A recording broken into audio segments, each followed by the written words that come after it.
Hello, today we are moving to chapter 11. Chapter 11 is analysis of algorithms efficiency. There are five sections in this chapter.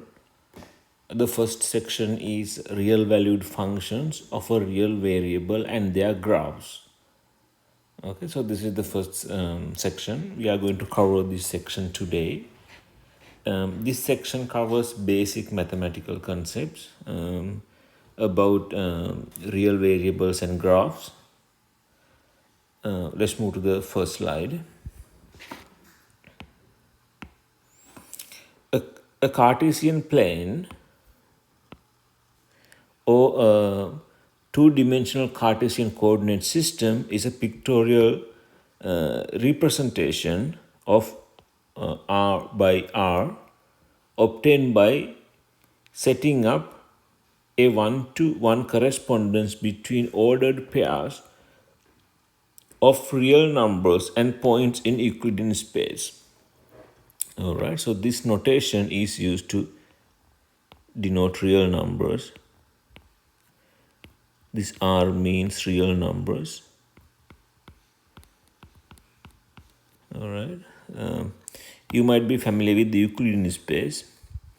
In the Euclidean space is it might be two-dimensional, one-dimensional, or multi-dimensional space with values, which is also called the Cartesian plane. Cartesian plane is also called an Euclidean plane. Okay, so those two names are identical in this context. All right. Cartesian plane is a pictorial representation. It is just a picture or maybe a schematic. It is a picture. You could say it's a picture or a schematic. Like this, that should have two axes, all right? And then any point on this space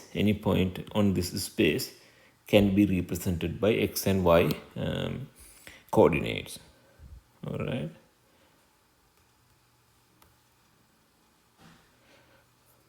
Go to the next paragraph. To obtain it, two perpendicular lines called horizontal and vertical axes. I have already drawn that, those axes, or horizontal and vertical axes, are drawn in the plane. The point of intersection is called the origin. All right, so these are axes. This is, you all know these things, but I'm just summarizing. This is the vertical axis.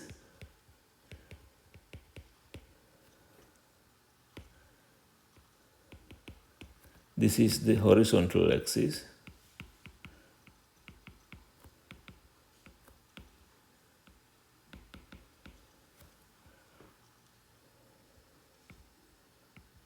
Vertical and horizontal axis, and this point is called the origin.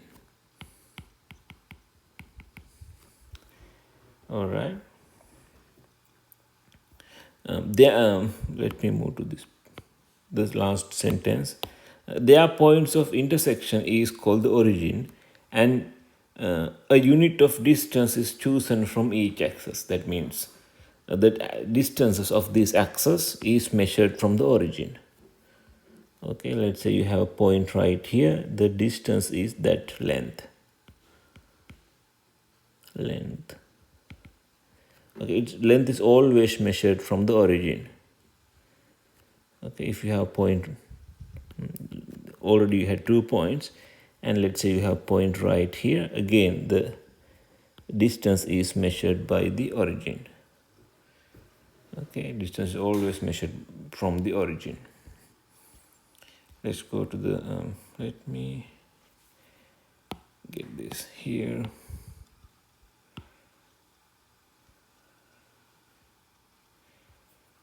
All right, go forward.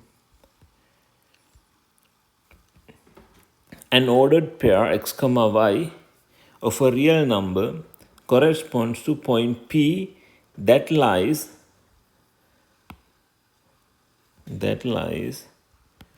this many units to the right or left of the vertical axis and that many units above or below the horizontal axis. On each axis, the positive direction is marked with an arrow. I have already shown this. These arrows will show you the positive direction.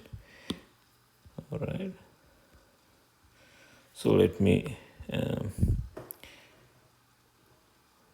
do it right here. So I have this x, let me call this as the y axis. That is the x-axis. Let's say you have a point right here, which is given as point P, which has two coordinates x comma y, and then that length is actually absolute x, and this length is actually absolute y.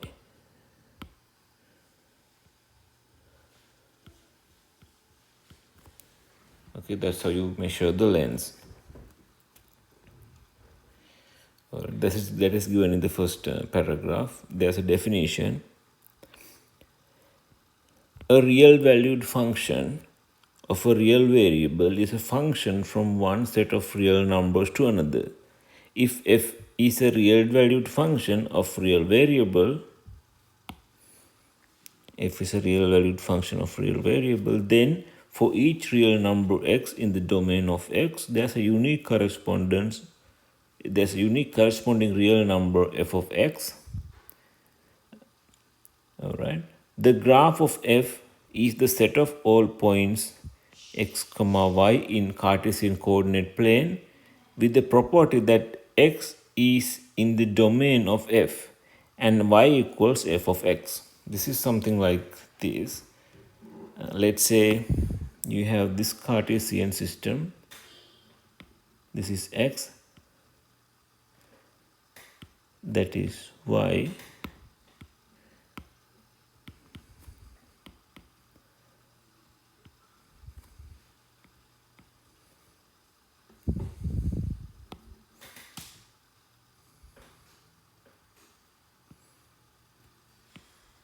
you have x and y like that, and then real value function can be marked like this. All right, so this, for every x value, you have x values here. For every x value, there's a corresponding y value right here, corresponding y value right there, corresponding y value right here. All right, for every x value, there's a corresponding y value.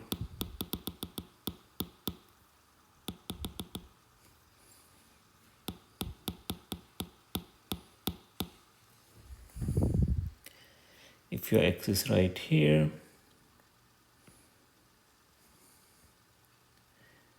let's say x1, then corresponding y is right here, let's say y1. If you have x right here, let's say x2, your corresponding y is right here, which is y2. All right, this is a real valued function. Okay, this function is given as, let's say this is y equals f of x. It is y equals f of x, which is given in this definition. All right. All right. Then let's go to the next slide. Now we have the definition with more details. The definition of a graph means that for each x in the domain of f, you have this relationship. Okay, you have that relationship. Here you have an example. Here your graph is this. This is your graph. Okay, that's your graph. And then let's say you have a x value there, and the corresponding y is right here. Okay, this y equals f of x, because this function is f. This function is f. Okay, in this case, the domain of x, there's a new word here which is the domain. The domain of f is all the possible x values. All the possible x values. So it starts from here and goes there. So this is the domain. Okay, so that is the domain.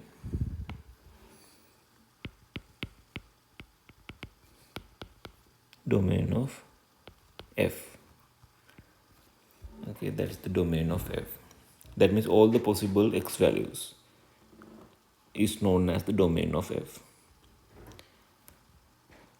Alright, so let's go down. Note that f of x can be written as an algebraic expression in x.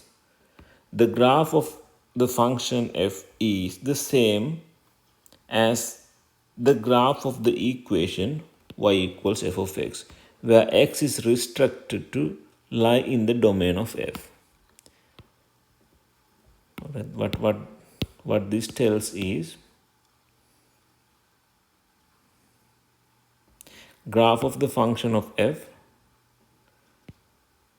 which is same as the graph of the equation. That's clear, right? Graph of the function here is the same as the graph of this equation. All right, and then x is within this domain. Let me mark that with a different, highlight with a different color. So that is the domain that I use, that I marked in the above plot. Same color. I use the same color or range to mark the domain. All right. So go down, and then we are moving to a special type of function. These are called power functions. Let me read this. A function that sends a real number x to a particular power, x to the power a, real number x to a particular power, which is like that, is called a power function. For applications in computer science, we are almost invariably concerned with situations where x and a are non-negatives. Normally, in a power function, x and a can be negative too. Okay, keep that in mind. X and a can be negative in a general case. But in this class, we consider x and a are non-negative. Okay. So this is the definition of a power function. Let a be a non-negative real number, and we define PA, power function with a, the power a, by this. Power function with the power a of x is x to the power a. Then for each non-negative real number x, okay, we assume that x is non-negative. All right, in this example, sketch the graph of the power function p0, p half, p1 and p2 on the same coordinate axis. All right, let me work on this example right here. You have to sketch the graph of these power functions. The first case, it is p0. p0 means a equals 0. That means x to the power 0, which is 1. And next one is p half, which is x to the power half. That means square root of x. And then p1, which is x to the power 1, which is just x. Next one is p2, which is x to the power 2. These are the 4 functions we have. So we have to draw each on the same Cartesian system. This is x, and then this is p, whether it can be p0, p half, p1 or p2. What is the easiest to draw? So what is the easiest function to draw? So this is the easiest one to draw, right? P1 equals x. P1 equals, that's a straight line. That's a straight line that passes through at the center of the first quadrant. So this is the first quadrant of the Cartesian coordinate system. So this line is a straight line that passes through the middle of the first quadrant. All right, so this case it is P1 equals x. Okay, that is the first function, and then next one is P0. Let me try P0 equals 1. That is just a straight line like that. This is 1. This is P0 equals 1. And then next is this, everybody knows that is a quadratic function. It's a quadratic function. Let me take that one here and work on a little bit. P2 equals x squared. When x is 1, you can see P2 is 1. All right, that means when x is 1, this is 1, and then P2 is 1. That means this curve should pass us through that point, and it should pass through that point. It should pass through this point, it pass through that point, and then it is x squared. So it is concave up. It's a concave up function. X squared means it is increasing rapidly. Okay, it's increasing rapidly, goes through these 2 points and increasing rapidly. Let me draw like this.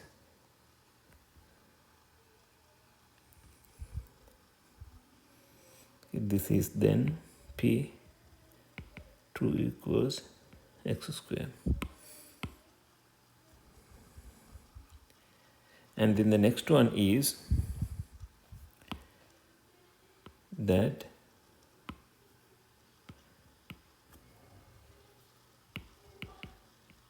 P half equals the square root of x. When x equals 1, P half also 1. That means it should pass through this point again. It should pass through that point. It should pass through this point. Let me mark with 2 different colors. It should pass through that point, and it should pass through this point. And then the function is like this, x square root of x. So it is slowly decreasing. Slowly, it's concave down. Slowly decreasing and concave down. Okay, the shape should be look like this. Okay, this is P half equals square root of x. All right, so I drew all the 4 cases, and here this paragraph explains this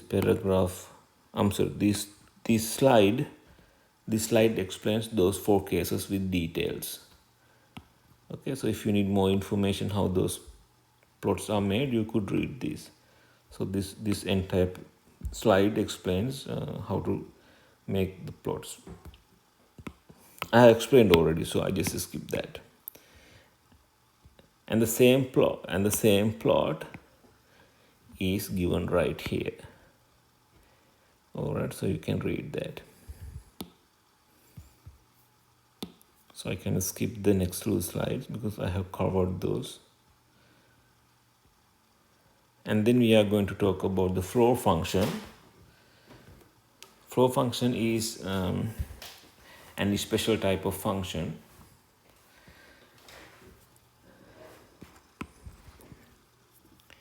The floor and ceiling functions arise in many computer science contexts. Example 11.1.2 illustrates the graph of the floor function. All right, we're going to draw the graph of the floor function. Recall that each real number is either an integer, itself, or sits between two consecutive integers. All right, so each real number either is an integer or sits between two consecutive integers. That's true. Take any real number you want, 7.8. Okay, this is a real number. 7.8 is a real number. Real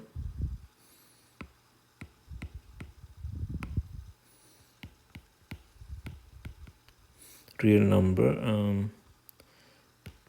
7.8. So this number sits between two integers.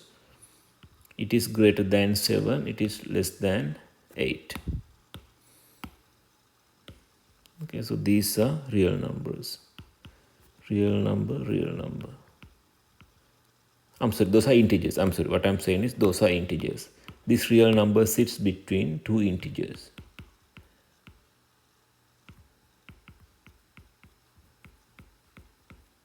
Okay, there are two integers. Let's get this real number.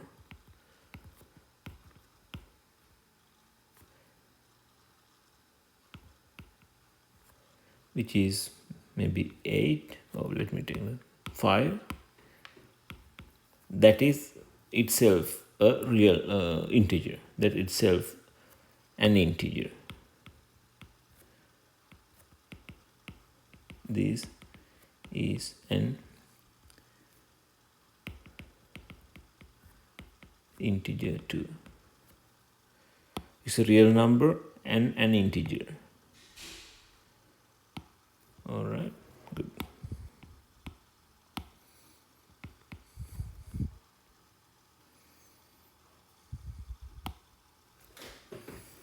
Okay, then we say I'm talking here, for each real number x, there exists a unique integer n.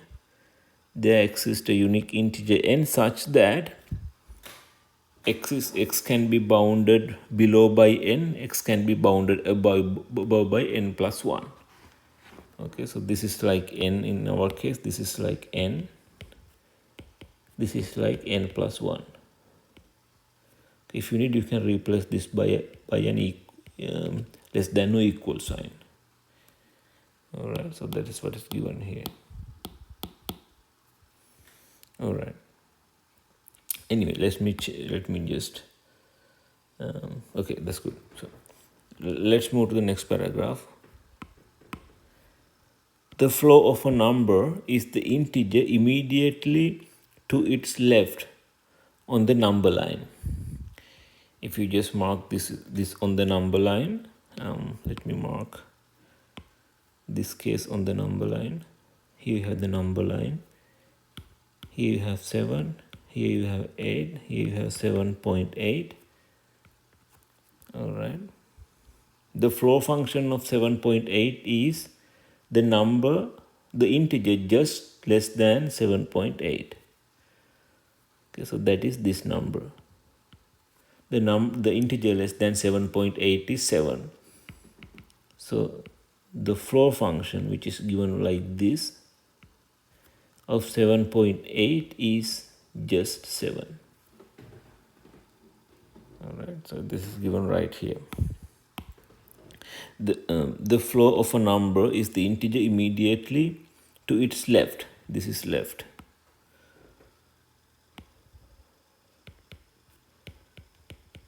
Okay, that side is left.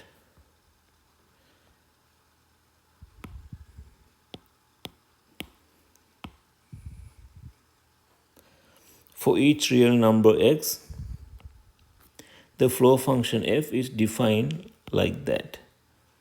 Okay, this how do you read this? The greatest integer that is less than or equal to x. The greatest integer less than or equal to x. All right, that is the same notation here. All right, so go forward, go to the next example. Example, if n is an integer,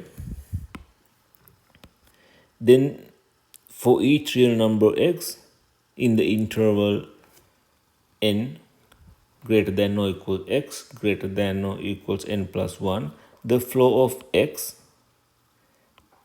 denoted by this notation equals n. Okay, which is we have already discussed that. Okay, if x is between like that, then the flow function is just n. Thus, on each such interval, the graph of the flow function is horizontal for each x in the interval. The height of the graph is n. Let me draw this flow function separately. Let's say this is x, and let's say that is the flow function. This is x, and let's say this is y equals the flow function of x. Okay, let's consider this is 1, 2, 3, 4, minus 1, minus 2, minus 3.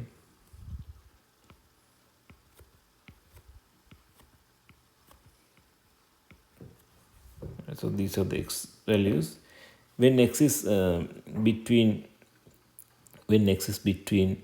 0 and 1, the value of the flow function is 0. You know that, okay? When always you go down when you are working with the flow function. If x is between 0 and 1, you have to find the integer which is the next integer which is less than the given number. Your number is between 0 and 1, so the integer less than that number should be 0. Okay, here it should be 0. All right, and I color that. If your number is between these two, between 1 and 2, the flow function of that one is the integer less than the integer less than that number, which is 1. Okay, that means it should be just 1. So here it should be 1, and then it is 1 for the entire interval. And when the number is between 2 and 3, the flow function should be 2. All right, so it is colored here and goes like that.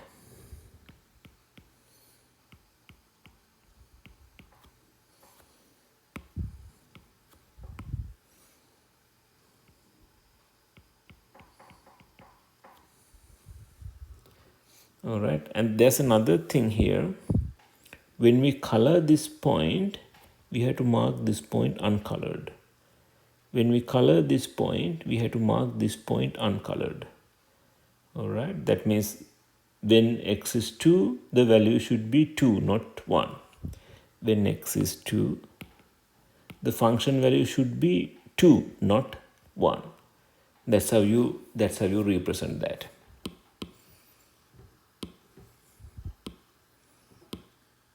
And then here it should be 3.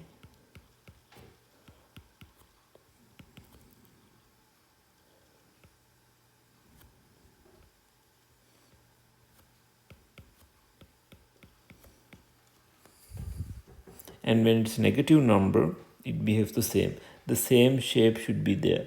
You color that point and then you don't color that point.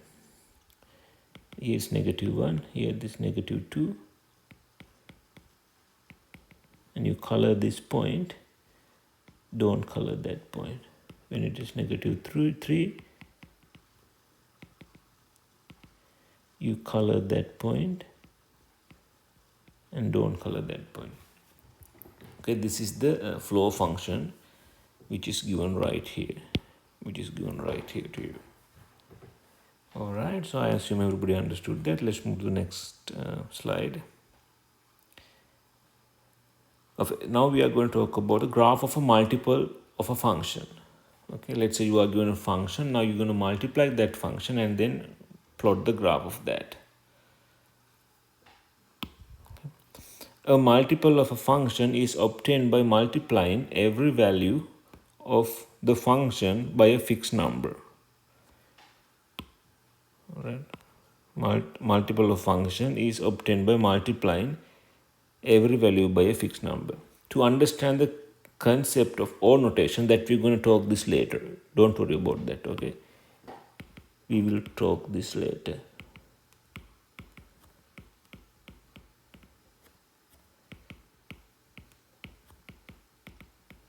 Later in the chapter.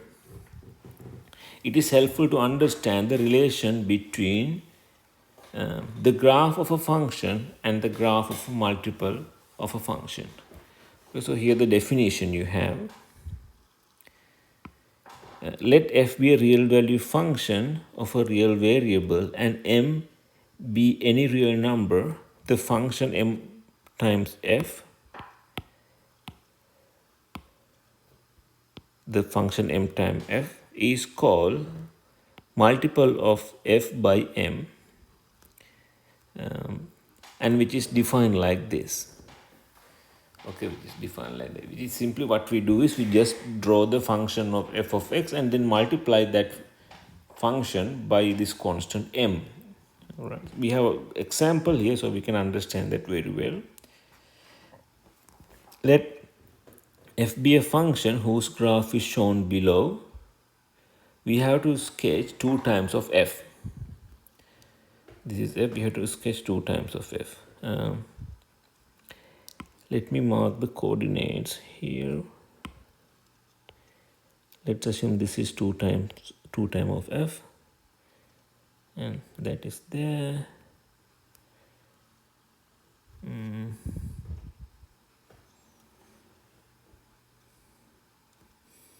So this is 1, 2, 3,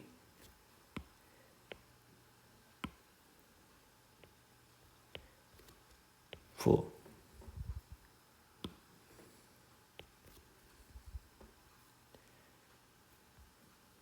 One, two, three. I'm sorry. 1, 2, 3, 4.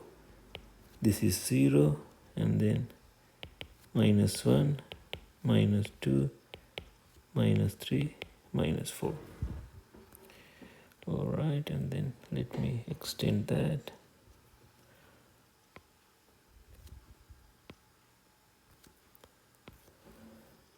One, 2, 3, 4, 5, 6. 1, 2, 3, 4, 5, 6.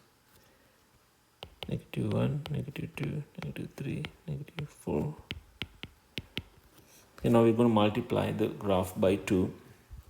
It's very easy. Let's find, you could go from point to point. You could just consider this point and multiply by 2. That point multiply by 2, like that. And this is just -2. If you multiply -2, it will be -4.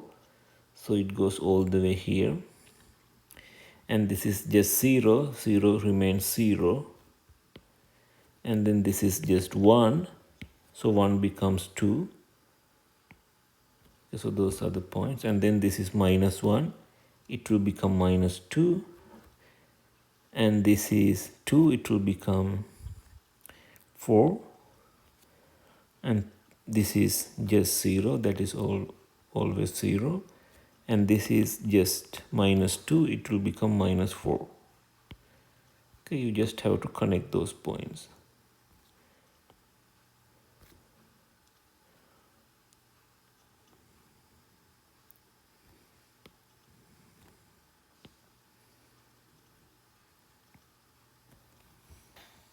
Okay, so this is the multiplication of f. This graph is actually, give me a second.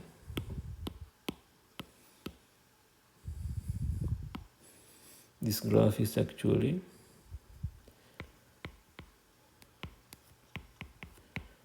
2 times f. Okay, which is 2 times f, which is very easy. What you have to do is you have to just it is simply stretching this graph upward that way, downward this way. It's kind of stretching this graph by 2 units. Sorry, by it is something like stretching this twice. Okay, let's say this is what is given to you, then you stretch upward, downward twice. All right, so that will give you the corresponding multiplied function, which is the multiplication of the function by 2. And here I explained everything with more detail, so you could go through them if you need more information. Okay, let's go to the next slide.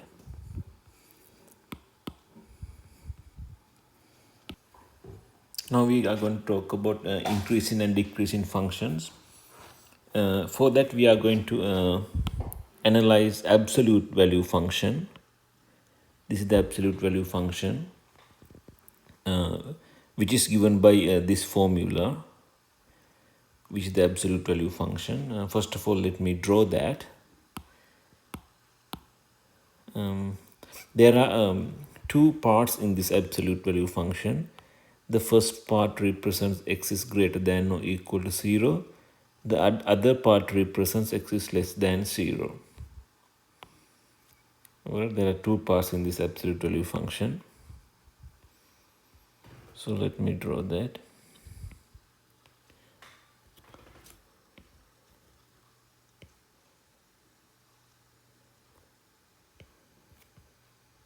This is, let me mark it, let me go down and see something. I'll mark it as y, because in the next slide I mark it as y. Y equals absolute of x. This is x. If x is greater than or equal to 0, that means this axis, this part of the axis, if x is greater than or equal to 0, then the absolute value function is just x. All right, so that is something like that. This part is y equals x. For the negative part, it is negative x. So the negative x should look like this. Okay, so this is the absolute value function.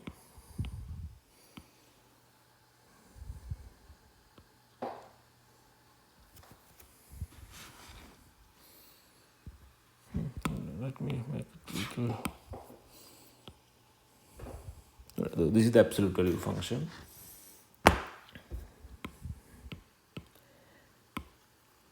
This is the part of the axis where x is greater than or equal to 0, and this is the part where x is less than 0.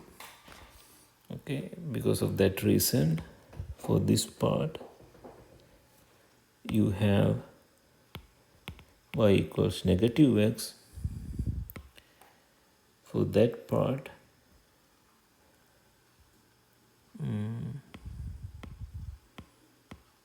you have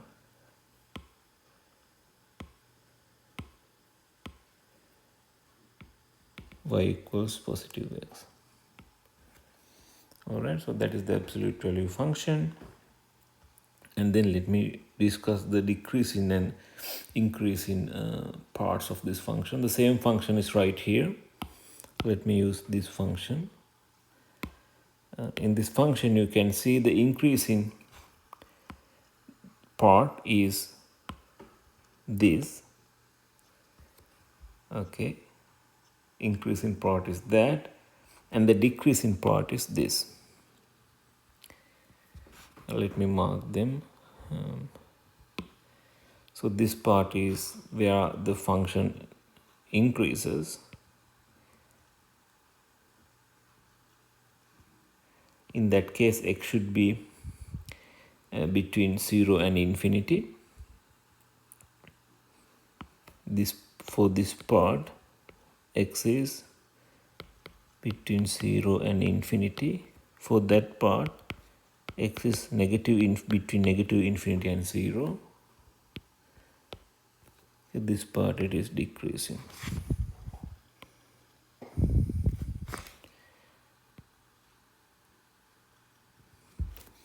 Alright, it increases in the yellow part and it decreases in the blue part. Alright, so that is increasing and decreasing functions. Now this is the definition for decreasing and increasing functions. Let f be a real valued function defined on set of real numbers, and suppose that the domain of f contains a set S. We say f is increasing on the set f if and only if for all real numbers x and x1 and x2, x2 should be greater than, if x2 is greater than x1, then f of x2 should be greater than f of x1. Right? That means if x2 is greater than x1, f2 should be greater than f of x1. As an example, let's consider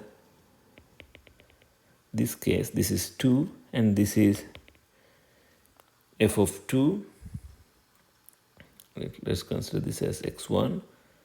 Then this is f of x1. And then this is 4. Let's consider that as x2. And this is f of x2. Alright. What we see here, give me a second, x2 is greater than x1 and fx2 greater than fx1. That means f increases in this domain. In the next case, there's the increase in case, which is right here. Okay, then go to the decrease in case. We say f is decreasing on set S for all real numbers x1 and x2. If x2 is greater than x1, then f of x1 is greater than f of x2. Let me show the same thing here. I use a different color. Let me use green. This is 2. Let me consider this as x1.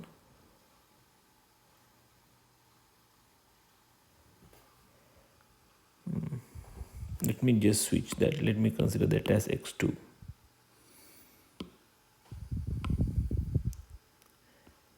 Let me consider that as x2. And then this 2 is actually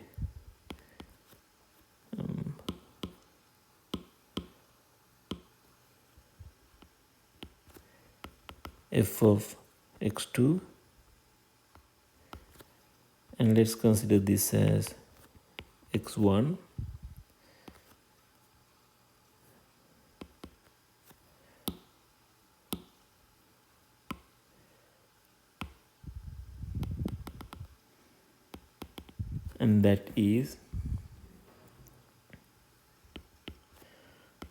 f of x1.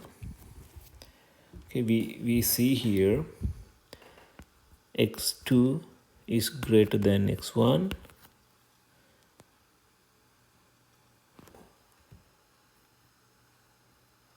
right? And f of x1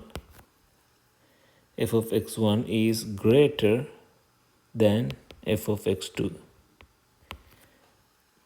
Okay, now in this case it is f1 is greater, f of x1 is greater. Here f of x1 is smaller. That's the difference. Okay, here f of x1 is greater than f of x2. Because of this reason, we say that f decreases in the intervals negative infinity to 0. All right, so that is given right here. So those are the definition of increasing and decreasing. Let's go down. This is another example where I'm showing increasing and decreasing functions. I'm not going to spend more time on this slide, so this is very clear to you. In this function a, you can see it increases. Here it increases from here to there, and again it increases from here to there.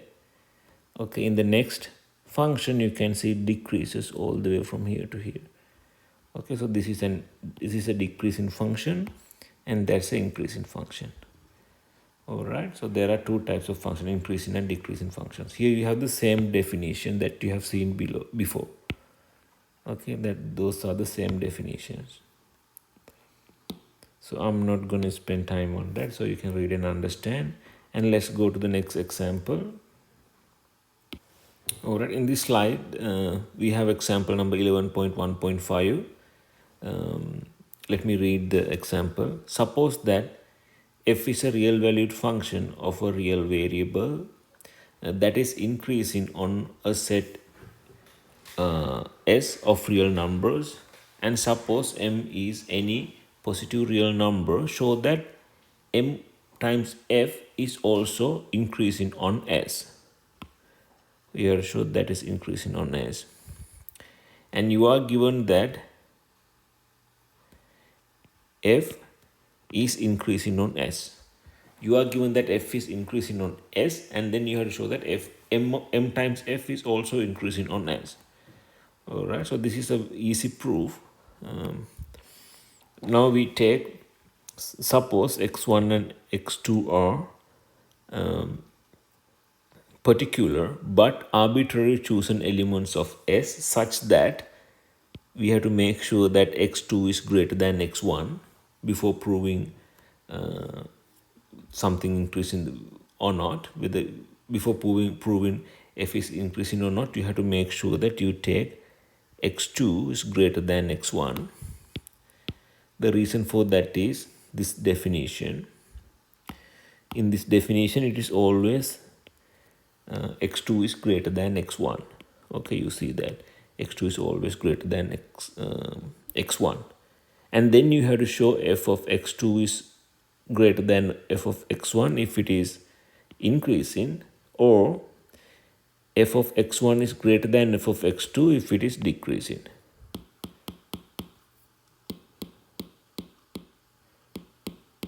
All right, so go back. That's why we just take x1 is less than x2, and then we must show this result. Okay, then go down. We know that f is increasing. Okay, we know that f is increasing. Since f is increasing, since f is increasing, if x2 is greater than x1,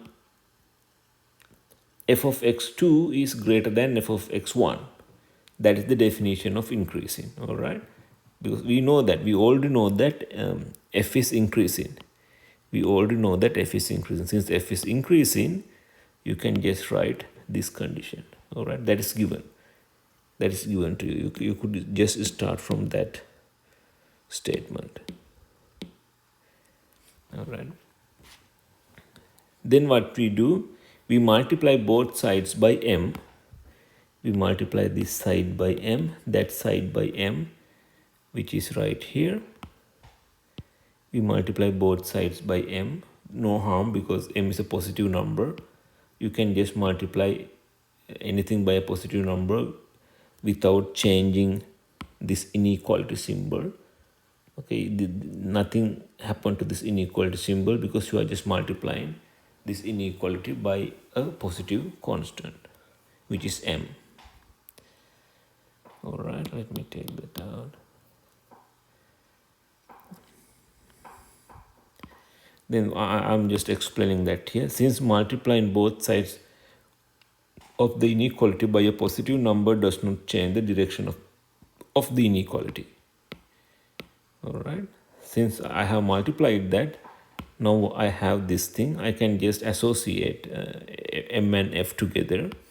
So I can just associate m and f together. So I can get this equation, which is the inequality. I can get this inequality, which is mf of x1 less than mf of x2, which is right here.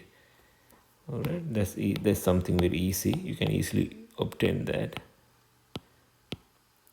Okay, what is this result? This result says if m times f is increasing. Okay, this result says m times f is increasing. Give me a second. Let me take that amount. This says m times f is increasing. Okay, so that is the solution for example 11.1.5. And that's all for today. So I'm gonna start the next section from the next day. Thank you.